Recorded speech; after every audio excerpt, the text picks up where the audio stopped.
You're listening to Whoa! Potluck.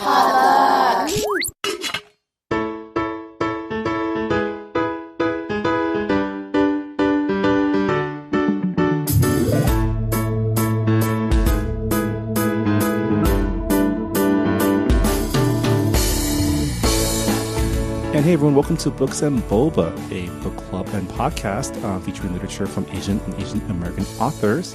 I'm one of your hosts, Marvin Yue. Joining me is Rira Yu. And today we have a special guest to help us discuss this month's pick, which is When Breath Becomes Air by Paul Kalanithi. Ani Tamasic, how's it going? Good. Hi, guys. Ani is Rira's friend and the leader of her other book club. Rira does dabble in other book clubs besides us.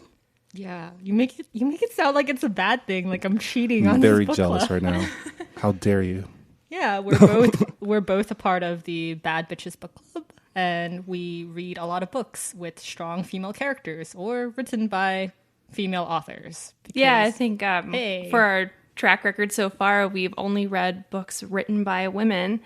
It was our intention to do books written by women and or featuring strong female characters, whether or not they were written by a man or a woman. But we have not ended up having any selections with our little random generator that have provided any books written by men. But we do plan on doing that at some point. That's awesome. So yeah, let's should we get started? Yeah, let's get to it. For those of you who haven't read the book yet, what are you doing? Go read the book and then come back to the podcast. You can pause it and spend. It's only 250 pages, so it should be a pretty quick read. We'll wait for you. And welcome back. I guess we start, as always, with the summary of the book. Rira, why don't you summarize it for us? So our March pick was When Breath Becomes Air by Paul Kalanithi, and the blurb goes, at the age of 36, on the verge of completing a decade's worth of training as a neurosurgeon, Paul Kalanithi was diagnosed with stage 4 lung cancer. One day he was a doctor making a living treating the dying, and the next he was a patient struggling to live.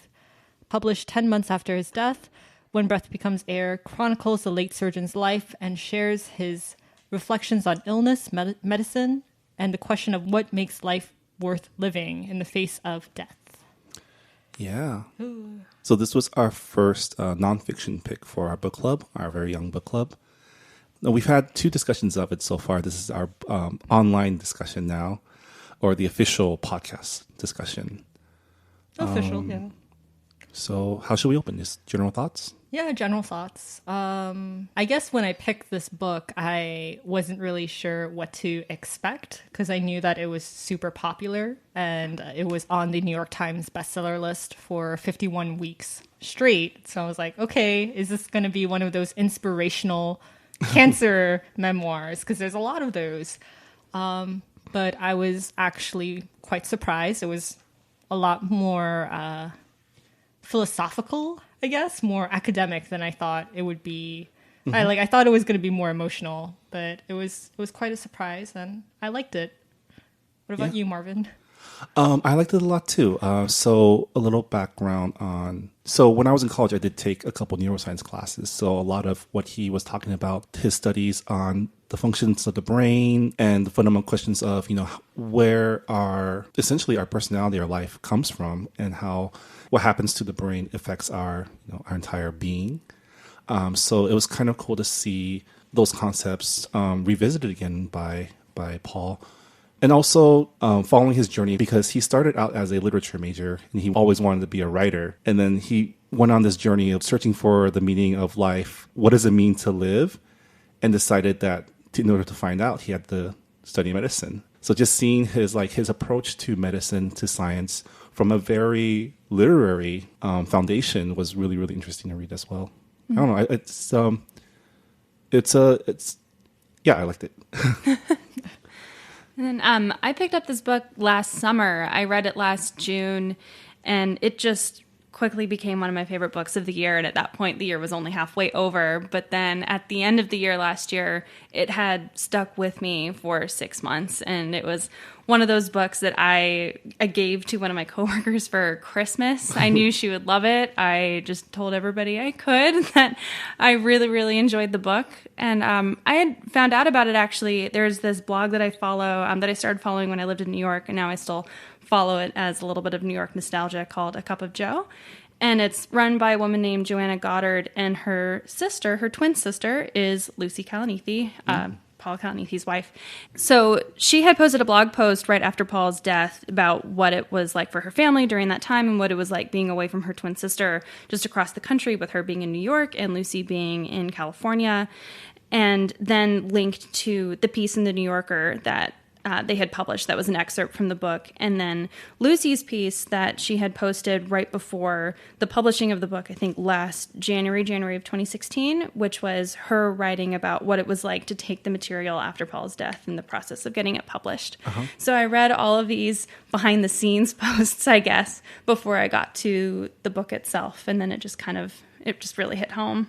Yeah, I mean, so spoiler, Paul died, and this book is actually essentially his unfinished manuscript, right? His unfinished book he was going to write before he passed away, which unfortunately his disease rapidly degenerated in the last few months of his life. He wasn't able to finish it, but it was interesting to read this book knowing that it was his, the last thing he did before he died. And that it was really written as a way, I guess, to cope and process with what was going on as well. Yeah. I mentioned in our last book club meetings that I don't know, like he seemed kind of distant, like his voice when you're reading it.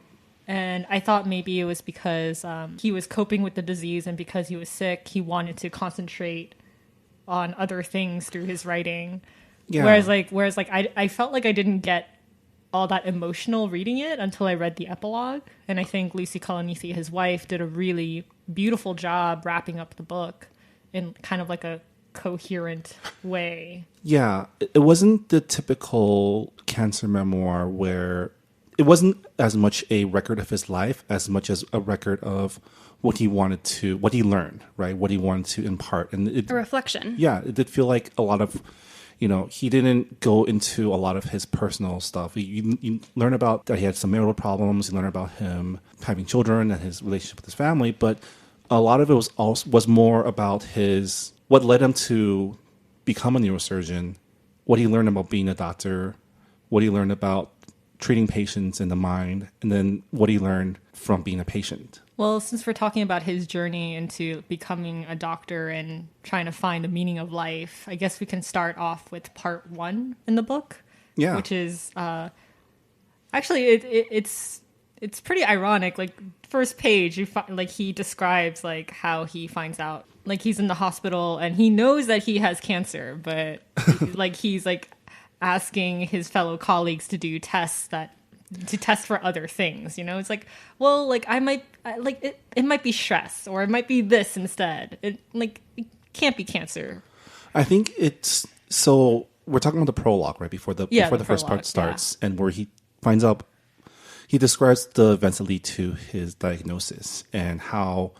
You kind of get the feeling that both him and his wife, because they're both doctors, already knew what was up, but they still held on to this hope that maybe it was something else. And it does a good job setting up the core themes of the book, which is a lot about hope, right? A lot about how you should live your life in the face of certain death. Yeah, you can't avoid suffering. Like, that's kind of one of the themes that I got from reading the book. Yeah. But yeah, like I thought that he had a very interesting childhood. Like his father was a doctor, and that was kind of cool to hear, because he said, I don't ever want to be a doctor. Yeah. And his older brother is a neurologist as well. Yeah. Part 1 was it started with him saying he never wanted to be a doctor. He grew up in a family of doctors, and then to him, being a doctor meant being away from your family. Right? Yeah. Because his father, I guess, moved the family to middle of nowhere, Arizona, to practice, and ended up just never being home. And like his mom really was so aggressive in making sure that her sons had great education in this really small town that didn't really have that many resources. Like they took their PSATs in Las Vegas, and, and I'm just like, that's like so far away. It's like 100 miles from Kingman, which is I really liked his. So he did a lot of describing of his childhood, right? His growing up in the middle of nowhere, and it's really seemed like he had a lot of fun out in the boonies. It was really interesting just to read about the parents, especially the mom's like immigrant anxiety. Coming from a culture that values education and coming to a place where education wasn't up to par, and how his mom pretty much single-handedly revamped the education system of Kingman, Arizona, instituting like AP classes and I liked how Paul's friend, who was actually a smart kid, his guidance counselor told him, "Hey, you're smart. You should go to the army." And he's like, "No, I think I'm going to go to Yale instead." Like, And you get the feeling that without the Kalanithis being there, that wouldn't have never happened, right? Mm-hmm. One of the things about the book that a lot of people talk about is how great of a writer Paul is. If he had lived, probably would have went on to write plenty of really, really great works. And you can tell that he is really, really well read because he quotes all these like highfalutin authors and poetry. I have to say I was impressed by his literary knowledge, but I did get pretty irritated with he was kind of name droppy a little bit. I'm just like, do you really need to quote this book right now? I think you need to back off a little bit, but I have to keep reminding myself that this is an incomplete manuscript. He didn't get a second draft. Like, this was his first draft, and it makes me wonder what he would have come up with if he had more time. Or how long it could have been. Oh, yeah. Yeah. I mean, I get it. It's your only book. You want to prove that you got the credentials and the knowledge. So, you're proving, I may be a doctor, but I've read Whitman. I may be a doctor, but I have a master's in English from Stanford. That was really funny how, so his mom, fearing that her kids will fall behind, right, brings them every single book, no matter how raunchy or advanced. And it really made him love reading. And it actually drove him to major in literature, right? Because it was like a window to the world to him. And one of the parts from... now I'm actually blanking if this was right between college and high school or college and graduate school. But when he was looking for a summer job and he was applying for an internship, I guess it was right after college, he was applying for an internship to study, I think, monkeys and what their social...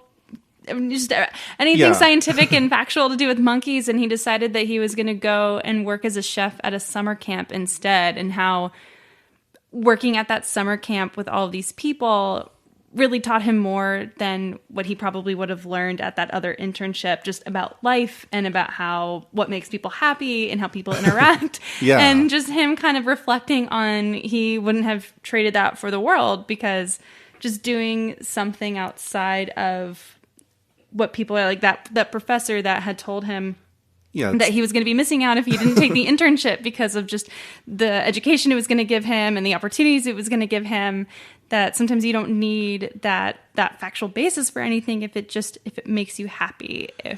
And you can tell from there, even in the beginning, like he's not your typical like nerdy science student, right? He was, and even his pursuit of medicine, like he was going to be a literature major first. He was going to go into academia, right? Because he was searching for meaning through literature, right? I forgot what was the exact his exact words. Well, one of the quotes that I wrote down was that it was to find answers that are like he left academia to go into medicine because it was a way for him to find answers that are not in books, to keep following the question of what makes human life meaningful, even in the face of death and decay. Right, and that's pretty much his personal mission. And to find that meaning was the reason he took that summer job at the camp instead of at the lab, because he felt like he needed to experience life and not just like study it. Right. And it's really, so at the same time, he was also a biology student, and that was actually inspired by like a trashy YA novel he read from his high school older girlfriend. Yeah. His high school girlfriend was just like, you keep reading these highbrow classics. Like, here's some trash. You need like be a human for once. And then he reads it in one night. Yeah. And he comes back and he's like, this was utter garbage, but I finished it in one night. And it changed the course of his life. It changed the course of his life. But then you find like through like probably some like cheesy sci-fi trope about, I don't know, like humanity or something, but it sparked something that, let's find out more about the brain and the soul, or where the soul lives, or something like that. I mean, I also think like his decision to like, because like his thesis for his English, like his master's in English, was actually very scientific, and his professors and the thesis panel, they're saying like, oh, this is good, but it doesn't really quite fit. And it's a recurring theme that like his interests don't necessarily line up with the interests of his peers, no matter where he is. You know, when he was getting into literary academia, he learned that most of his peers are more interested in other things getting published, non-scientific pursuits. And even when he was in med school, he realized most of his peers were interested in lifestyle jobs like dermatology or nothing that, you know, he was saying that being a neurosurgeon, you had to really believe in something else. Like, it's not a job. It's not a good job. The hours suck. You don't get paid There's so much as stress. much. You don't get paid as much. Like, there's no reason if you're looking for a career as a job to take like neurosurgery. Yeah, so like his transition into neurosurgery, I thought it was really like he had a very different approach to being a neurosurgeon. He thought that as a doctor, his duty was to make sure that he like understands what his patients value the most. So Right. like, because like, are you going to sacrifice I don't know, like your sense of appetite to live for another 5 years? Like it's important to some people. And Yeah. A lot of the med school and the internship portion of the book was about him learning what it meant to him to be a doctor, right? Because he, in the beginning, there's a part where he talks about cutting open his first cadaver and realizing that some people just saw it as a thing to operate on, and some people saw it as a person. And then, his first rotation in OBGYN, like seeing the first baby he ever delivered was... also his first death. Yeah. Yeah. And just realizing that being a doctor is more than just treating symptoms. He said something about eventually he saw it akin to being like a pastor. Because when people go into neurosurgery, they're not coming out the same, right? It's very rarely that you'll come out the same. Like there's going to be there will be consequences. Yeah. So it's his job to figure out what's best for the patient and be there for them to talk them through. Like he said something about like, being a good doctor is more than just statistics and probabilities, right? Because you think about what patients care about, and it's not like the technical parts about the surgery or the procedures. It's, will I be able to do X, Y, Z? Yeah, like when a patient has like a tumor in their brain, like they don't really care all that much about like the technical details of like how you're going to do the surgery. They care whether or not you're going to take the tumor out, and if it's going to affect something in their lifestyle that means something to them.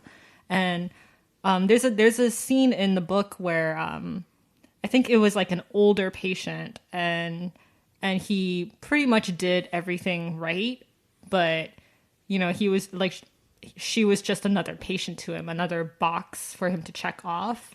And then she passed away like the next day. And then after that, he was like, wait, like maybe I should have cared more. Maybe I should have asked the patient more questions about like how she was feeling, rather than just kind of like spew out medical facts. And like he realized that even the paperwork that he was doing as a resident, like that was important. That was not just paperwork. Like it actually affected other people's lives. And it's interesting how he took that into stride, I guess, because he really treated his patients in like a very, I don't know, there was like a camaraderie between him and his patients. And that's something too that he got in medical school. He was talking about how they had one of their donated bodies. And first he even goes into explain how they had to remember that these bodies weren't just corpses that they were working on, that they were told to use the word donor, and that the donors had families, and these families still were going to be receiving the remains at some point after the students were done, and that even the donors didn't really understand what was going to be happening to their bodies once their bodies were given to the medical school, that you kind of forget what, or just don't understand what kind of it gets violated by other people, or I think he calls it just like 22-year-old smartasses or something like that. Yeah. And one of his professors is speaking with him later about one of the patients or one of the donors that they are working on, and he asks him, well, how old was he when he died? And he answers 74, and his teacher says, that's how old I am. Kind of as a way to just remember that even though this person isn't living, they are still a person as well. And so it kind of started too from this whole idea that you may be training on this essentially what is a tool, but it isn't. It's still a person. Yeah. So the first part was about him coming to his own, realizing what it meant to him to be a good doctor. You know, he spends a lot of time also talking about his peers and how being a doctor is tough. You're dealing with death all the time. You know, people cope with it different ways. Some people cope with it just by being detached.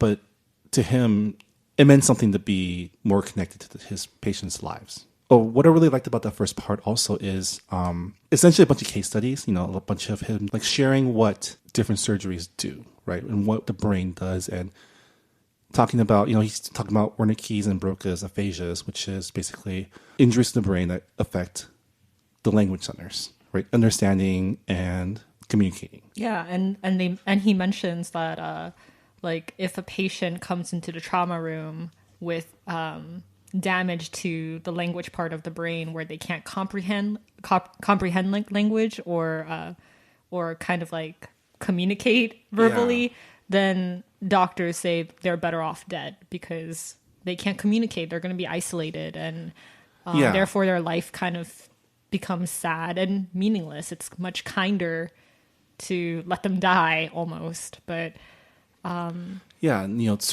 there was a car accident victim, right, where they were saying that no matter, like, even if we were able to save them, it wouldn't be much of a life anyways, because the brain, like, a person's being is so much affected by the different parts of the brain. Like, even small injuries can affect huge things. Like, there's that kid who had they removed the tumor, but in the process they slightly damaged his hippocampus, which affects impulse control. And that kid became like that kid came back. Like in the book, he was a teenager by then, and he was completely different. Yeah, and he was also talking about how, you know, in neurosurgery, being fast is more important than being accurate. You really come to realize that not only was he super smart, he was also super skilled. Yeah, he was very good at what he did. And also, I mean, this is a tangent, but we mentioned how like good of a writer he is, and if he was alive today, like I wonder like how many books he would have written. But I found his prose to be like he writes like a surgeon. It's very precise and like down to the bare bones, but just enough to give you like great descriptive language. Yeah, he talks about a lot of really complex things, but in a way that didn't seem boring. Didn't seem like a slog to read. No, like some of the most interesting passages were like him describing how he did surgical procedures on the brain, and I'm like, dang, this is creepy, but like I dig it. Like, but anyway, that was like such a tangent. But. As opposed to the quotes and the for you. Yeah. I don't know. Any other thoughts about the first part before we move on to?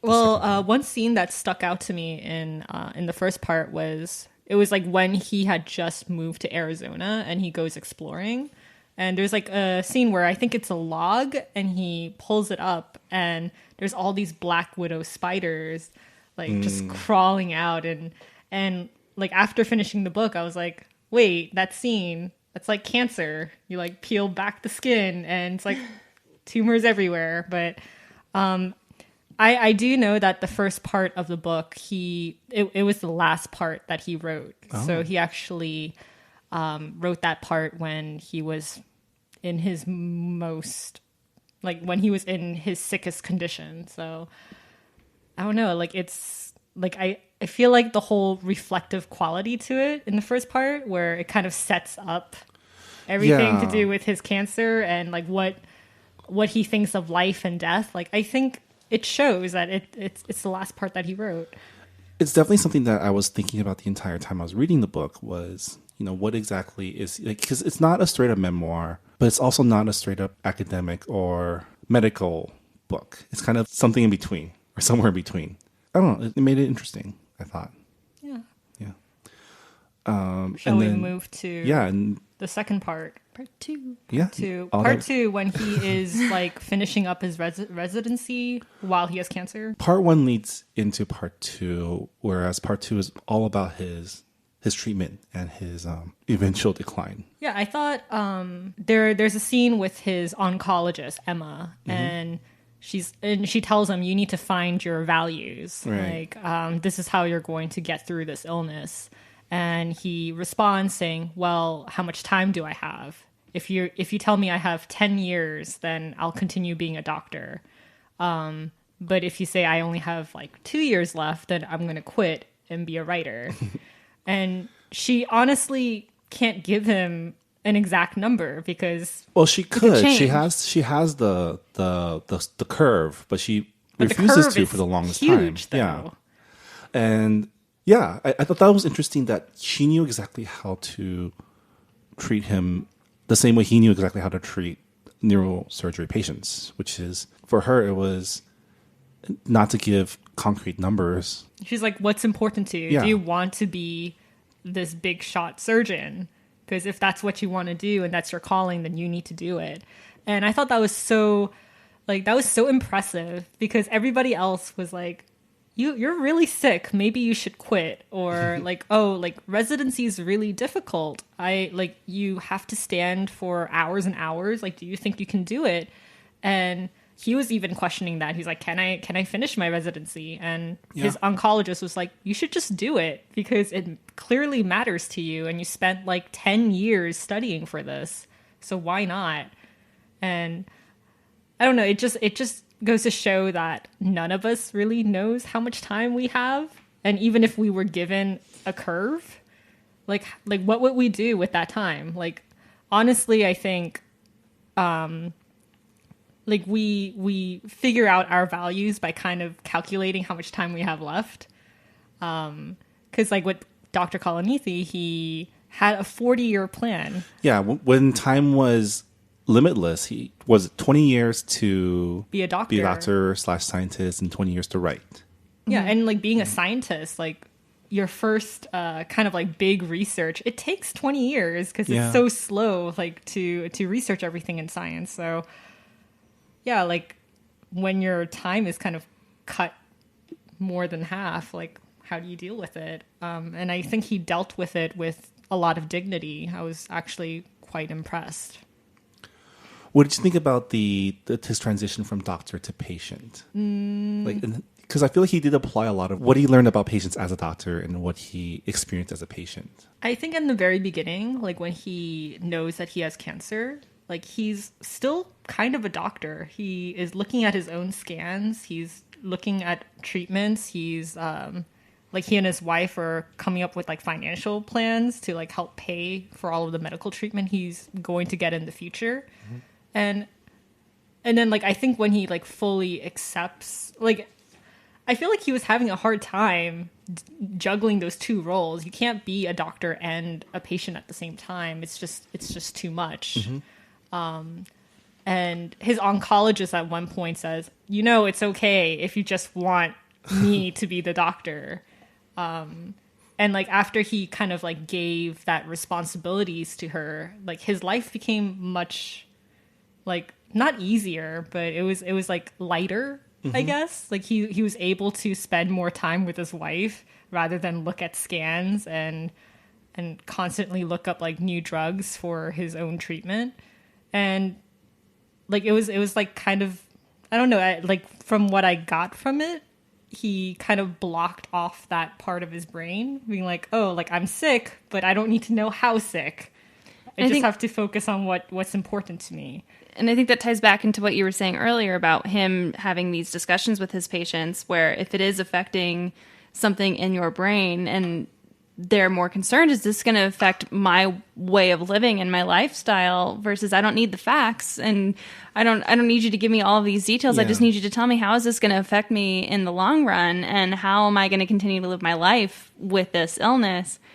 He kind of let go of that in a sense as a patient, and kind of realized it's more important for me to see what it's like to be with my wife and my future daughter and later infant daughter, instead of focusing on these details that really would just have bogged him down. And I thought it was really, like, I couldn't help but just like give an exasperated smile when like his oncologist is on vacation with her family and he's like stuck in the emergency room after that resident doesn't give him the drug that he needs. And there's the radiologist and then the oncologist, and they're all arguing about what to do because he's such a specific case. And it's just like nothing gets done. And it's like, it's like healthcare in a nutshell. I think this book really does give quite a lot of insight as to like the responsibilities put on doctors, and sometimes it's really not fair, like what we put our doctors through, and it's really not fair what patients go through due to how the healthcare system is set up right now. This might be getting ahead of ourselves a little bit, but his wife is a doctor as well. She's an internist, and just how first her relationship with Paul, but then her relationship with Paul as a patient, and just how that must have affected her way of practicing medicine too, and how her philosophies, I do not know this lady, but I'm guessing that her philosophies probably aligned more with his than with some of these other doctors that he is discussing, and how for her it must have been, I guess, really changing for her career and her practice, just to see, this is what makes us feel better. Yeah. I don't mean literally better, but I guess just having Emma as their oncologist, who really was a peer for them, but then after the fact, kind of approaching medicine in this way where it's not just another box, as we've been discussing, and for her, for such a common medical practicing group, that she's meeting people who have such a range of things, nothing that it's so specific as what's going on with my brain or my spine, but just being in this, I guess I wonder how much it really affected and changed her over the course of the period. I think there was a chapter where he mentions how he met his wife, and it was at medical school, and he like they were studying and they were looking at like heart palpitations, like a graph, and then she started crying because to her it wasn't just something to study for her test. She could see the person behind the heart monitor, like the heart palpitations. She realized that the person who this EKG belonged to probably didn't survive. Yeah, and like I would say it was probably more painful for her because she was, I think she was like more aware. She seemed to have a lot more empathy for her patients. Reading a lot of this book reminded me of like I was really into the TV series Scrubs, and this is like a big, a lot of that is the struggles of being a doctor and still caring after X amount of years in the field and still seeing patients as people was a recurring theme in that series as well. And I think that's kind of what I saw when I was reading through at least the medical stories of the book. And before I came here today, I was trying to do a little bit more just research as far as things that Lucy had published after this book had been published, just interviews. And there was one in the New York Times where she was talking about how it did affect her practice. It was just a very, very small paragraph and blurb.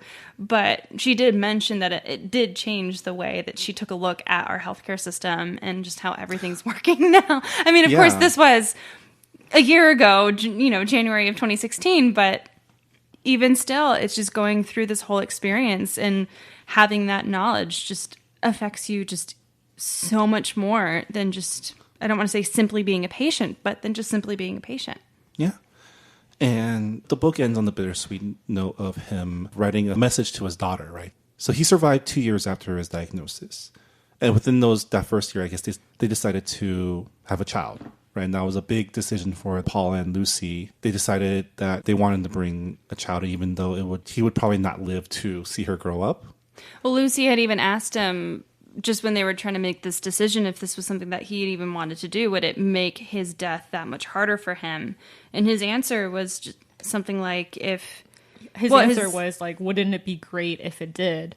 Yeah, like just understanding that like if it's gonna be more painful to say goodbye to a daughter that I'll never get to know, but it also means that pain is something. It's real. It's real, and I didn't like just waste the last 2 years of my life. Yeah, and the last paragraph before the epilogue was like a message to his daughter, saying that no matter what happens, your life has meaning because it made my life better at the end. Like she made a dying man's last moments that much better.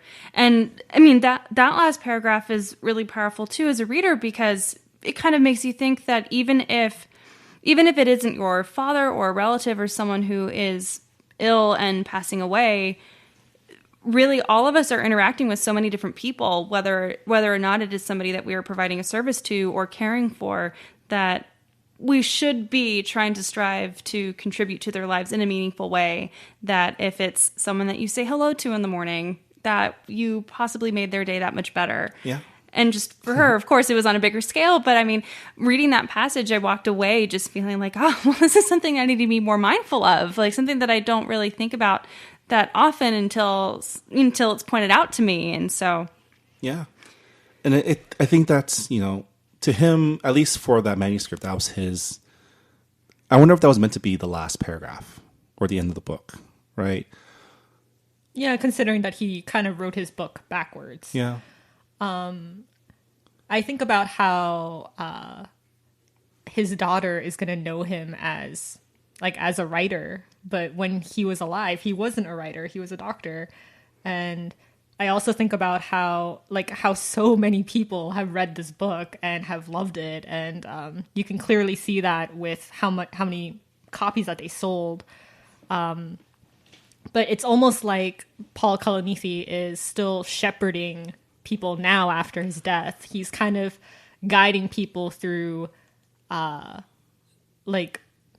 guess, like, hey, like, this is what I went through, and this is what a lot of other people might go through when they're facing death, and it's not something to be afraid of. Combined with, just here's what I learned from, as someone who spent his life looking for the meaning of life. Here's what I found. And makes you wonder what he would have written if he hadn't had cancer. But because he wasn't able to do the research, to unlock further secrets of the brain, he had to work with what he had, which was his experience and what he's learned as a doctor and as a patient. Yeah, I mean, there's even a line in the book where he says, isn't it ironic that a doctor who is trying to learn the meaning of life is like the best gift for him is to be terminally ill, because that's an experience, and you won't learn that from just reading textbooks. I mean, you're not going to learn that just from literature, as he learned when he was, trying to apply for medical school. Yeah, it forced him to be reflective way earlier than he intended to be. Yeah. Yeah. I do want to commend him for finishing his residency, when he was so sick, and it was just really funny because he in the beginning he took breaks. Hours and hours of standing in surgery is not great for your back. Right, especially when it's all cancered. Yeah, and I think it was his attending who comes up to him and say, "Hey, so the higher ups, they're not quite sure what to do with you." "What do you mean?" "Well, you might not graduate." And he's just like, "Oh, hell no. I'm graduating." And not only does he graduate, but he's at the top of his game when he finishes his residency. And he has an opportunity for a position too I believe this is the part of the book that I in Wisconsin, I think. Well, I think Yeah. but yeah, I've been trying to reread in preparation for it today, Yeah, and I I didn't think, get to that part. But Yeah, the job he wanted at Stanford was taken during his absence, and then someone from the University of Wisconsin yeah, in like Wisconsin? somewhere Yeah. in that area, they offer him a job, and they're like, "Hey, we understand that you have like a good relationship with your oncologist. If you have to fly out, we'll let you fly out. And here's like this beautiful home, and it's just like everything that he would want in like a job offer." But he realizes at that moment that it's a fantasy. Like cancer can just relapse at any moment, and he realizes that he can't make his wife move away from her support network just so he can like pursue this fantasy. Yeah. well, I'm sorry, I zoned out a little bit earlier because I was looking up that interview with Lucy in the New York Times, and so now I have the title for anybody who would like to follow up. It's called Keeping Dr. Kalanithi's Voice Alive. And she wrote another piece actually called My Marriage Didn't End When I Became a Widow. And both are very interesting. And they were released in as publicity for the publishing of the book. But there is one paragraph here, Rira, where she mentions that Katie will always know her father as a famous writer, which he was not in life. Sorry, that's what made me think of it. I'm like, wait, no, she did say that the interviewer says, my guess is that he will be a mythical figure to her. And Lucy's answer is, I know, that's interesting. It's weird, especially now that he's a famous writer. When he was alive, he was not a famous writer, but to her, he will be. He wrote the book to her too. So. Yeah.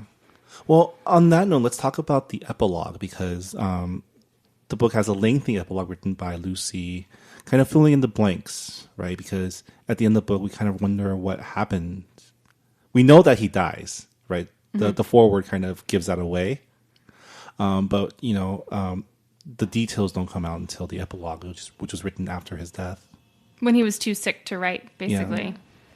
I actually think that the epilogue made the book. Like, I feel like if the epilogue was not there, I would have given this book a much lower rating, because I feel like, because like to me, like it was a memoir, right? I wanted there to be more of a personal connection, and maybe other people got more of a personal connection to the author than I did. But like, by the way, his wife is a beautiful writer. Like she writes beautifully, and I hope she writes books in the future. But even still, as a way to end the book, it is the part that made me cry. And I think because of everything, having his writing book ended first with that introduction by somebody who didn't know him. Verghese. He's another like famous medical writer, right? Yeah. Yeah, and he says that he didn't know Paul until after his death, or until quite late in his life. And he was introduced to Paul through his writing. And that's how you are also introduced to Paul, from somebody who is talking about Paul's writing, and then you read his writing, but then you read this piece written by the woman who was planning on spending the rest of her life with him, and how much she just knew about him, and how impactful you realize, wait a second, like everything that I'm reading here about what he said, now we're getting her end of the story. And it just, for me, it just really emotionally resonated with me. I mean, we've been talking about it for the entire episode, how like doctors, they can't just present the facts. They have to have like kind of like an emotional connection to their patients to be good doctors. Right. And I felt like Paul Kalanithi, he kind of gave me a more clinical like a clinical essay on like what life is and what death is. But with Lucy's epilogue, I think it like made me see him as like a full human being. I mean, like, she did fill in the blanks. She's saying how the book doesn't go into how like wickedly funny he was, or how much people really, really loved him. And yeah, I do agree that the epilogue, you read a lot about how people got really emotional and cried while reading the book. Oh, they cried during the epilogue. Sure. No, that's like I said, that's exactly when I cried. Yeah. Was during the epilogue. Yeah. I mean, I think one line that really stood out to me in the epilogue was, what happened to Paul was tragic, but he was not a tragedy. And I think that's so true. Like, it seemed like even though their marriage was kind of rocky before he was diagnosed with cancer, it seemed like in the last 2 years of his life, their marriage really not just got mended, but it seemed to have gotten a lot stronger. It seemed that they lived much more fully, I guess. Well, it kind of makes you think that it probably was going to be okay anyways, just based on who these two people were. Yeah. Right. That's how I felt about it. Maybe just wishful thinking on my part. But yeah, any last thoughts about the book? There's this one passage, or just section at least, when he was talking about his last day practicing and the surgery that he was in, and he was and that was a good like section. Yeah, and it was and that was the section that had actually gotten published first in the New Yorker, and then led to the full publishing of the book, or he had written another piece. Actually, you know what? No, he had written a different piece for the New York Times, and then that led to the book deal. And then he wrote this piece, which then was published in the New Yorker to kind of drum up buzz for the memoir. But he's talking about how he's doing this surgery right around the time after they found this new tumor, and how he kind of just thought to himself, oh, well, it is what it is, and I'm going to go on and just do what I need to do for my last day in residency. And he's doing the surgery, and he has the attending go to finish up. And the attending messes up. But his reaction isn't, oh, well, it is what it is, and we'll just do it like his reaction isn't the same as what it was when it was him as the patient. He is just immediately goes in and fixes it, and it adds another hour, and his back is still hurting, and it's not an easy process, but it just goes to show how much he cared for other people. If he can look at one thing one way for him and one thing another way for someone else. Yeah. He was an incredibly focused human being. Well, that's our discussion for When Breath Becomes Air by Paul Kalanithi. Hope you guys enjoyed. If you'd like to add or respond to anything we talked about during this podcast, you can do so on our Goodreads forum. I think the link is goodreads.com/booksandboba. We also have our Facebook and Twitter for people who want to suggest books to us. Yeah. And for those of you listening to our podcast down the line, feel free to go back and tell us your thoughts. Yeah, if you disagree with us, we would love to hear what you... we would love to read your comments. So for the month of April, Rita has made the decision that we're reading The Whale Rider by Witi Ihimera. I think I got that right. I think you did. Hopefully. If I didn't, please yell at me on Goodreads.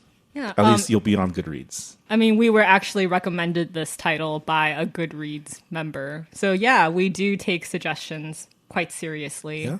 But it's a pretty quick read, right? It's only 150 pages. Yeah, it's like less than 200 pages, and there's a movie too. There's a movie. Yeah. Don't think you can cheat by just watching the movie, because they are That's different. my usual move. I haven't read any Harry Potter books ever, but I've seen the movies. We dedicated an entire episode to this. I've also never read any Tolkien. It's okay. That's a little bit forgivable. They're really long. They're really long. I will give you that. I had to read them in middle school. It was actually required. Really? Yeah. So I went to Catholic school, and and as everyone knows, Tolkien was really, really Catholic. I'm not kidding. And our nun had us read the Fellowship of the Ring when the Return of the King movie was coming out. And so if we as a class read the Fellowship of the Ring, she was going to take us to the movie theater so we could see the Return of the King as a class and just skip school for a day. And we did it. So yeah, there's my random story of 6th grade us reading this because a nun told us to. Wow. At least it wasn't the Silmarillion. Is it 6th grade material? I read this in middle school. I don't know. Anya and I have really I think we read ahead of our time. I was reading Star Wars Expanded Universe. and stuff like that. Oh my God, no. I tried reading that as an adult and I couldn't. I tried. Well, it's okay. Well, I read a lot of have- garbage now. So. I do read a lot of garbage. I read a lot of YA, and I listen to a lot of Daniel Steele audiobooks. Because my commute is long, and sometimes you just need to listen to something that is just super repetitive. So, and that you can tune out and just, it's fine. Hey, if reading garbage can lead Paul Kalanithi to a career in neuroscience, it's not maybe garbage after all. Where else can people find you, Ani? You can find me on Instagram and Facebook at Bad Bitches Book Club, all one word. I believe that you can find me on Goodreads as well. My first name's Ani, A-N-I. It's a picture of me with a straw hat and a t-shirt that says "We'll work for books." So you know what? I'm just gonna send that out like a treasure map on Goodreads so you can read. And the treasure is amazing 1-star reviews Thank of you. really terrible books. We'll put a link in the show notes Thanks. for this episode as well, so you can find Ani. Oh no, we need to make them work for it. Yeah, no, All right. I'm trying to think of like Rita a good says trashy so. example. Like, you know what? It's like the Ready Player One. Just like, you know what? This is my quarter where if you want to read more trash, like Ready Player One, then you can find me on Goodreads. But you know what? I think I actually rated it like 4 or 5 stars. I had a lot of fun with that book when I read own it. that book. It's fun trash. It is fun trash. Yeah. Sometimes you need fun trash, which is like great. And then, like I said, there's Daniel Steele audiobooks, which is just its whole other separate category. All right. Thanks again for listening to this episode of Books and Boba. We hope you guys enjoyed it, and we'll see you next time. Bye.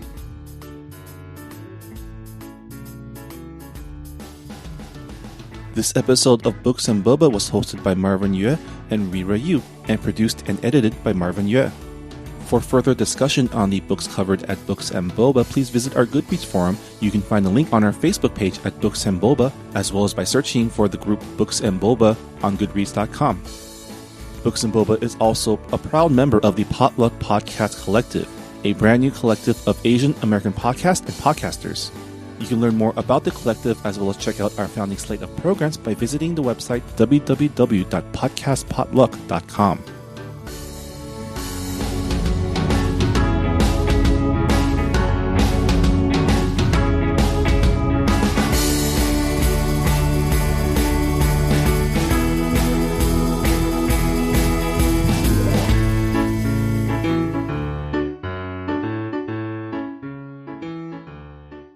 If you like Books and Boba, check out this other great program from the Podcast Potluck Network.